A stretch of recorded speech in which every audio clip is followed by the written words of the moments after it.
அவங்க அடிக்கப்பட்டாங்க. பிள்ளைகளை தூக்கிக்கிட்டு வீட்டை விட்டு போனாங்க. பணம் இல்லை, வேலை இல்லை. ஒரே ஒன்று இருந்தது, அவங்க அம்மாவின் சாசியா ரெசிபி. அவங்க கிச்சன்ல சாசஸ் தயாரிக்க ஆரம்பிச்சாங்க.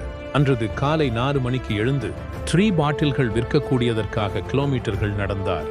சிலர் கேட்டாங்க, சிங்கிள் வுமனிடமிருந்து யார் உணவு வாங்குவார்கள்? அவங்க அங்கேதான் ஆரம்பிச்சாங்க. ஒவ்வொரு பாட்டிலும் கையால் பூர்த்தி பண்ணினார். ரெஸ்டாரண்ட்டுகளுக்கு போய் கதவுகள் தட்டினார். நெருப்பால் சமைக்கப்பட்டு அன்பால் விற்கப்பட்டது. ஒரு வாடிக்கையாளர் இன்னொருவருக்கு வழிவகுத்தது.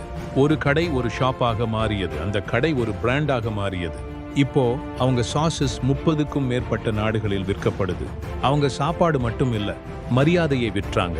அந்த பெண்தான் டோன்யா மரியா பினேடா, டோன்யா மரியா குர்மே அண்ட் ஃபவுண்டர். அவங்க போராடி வென்றவர். அவங்க சுவையை உலகம் ரசிக்குது. இதுதான் ஆண்டர்பிரீனியர் தமிழ். இங்கு ஒவ்வொரு கதையும் நிரூபிக்கிறது. எங்கு தொடங்குகிறீர்கள் என்பது முக்கியமல்ல, எவ்வளவு தூரம் செல்ல தயாராக இருக்கிறீர்கள் என்பதுதான் முக்கியம். இன்னும் பல உண்மை வெற்றி கதைகள் காத்திருக்கின்றன. ஒரு நாள் இது போன்ற கதையின் முடிவில் உங்கள் பெயர் இருக்கும். சப்ஸ்கிரைப் செய்யுங்கள். இது முதல் அத்தியாயம்தான். அடுத்த வீடியோவில் சந்திப்போம்.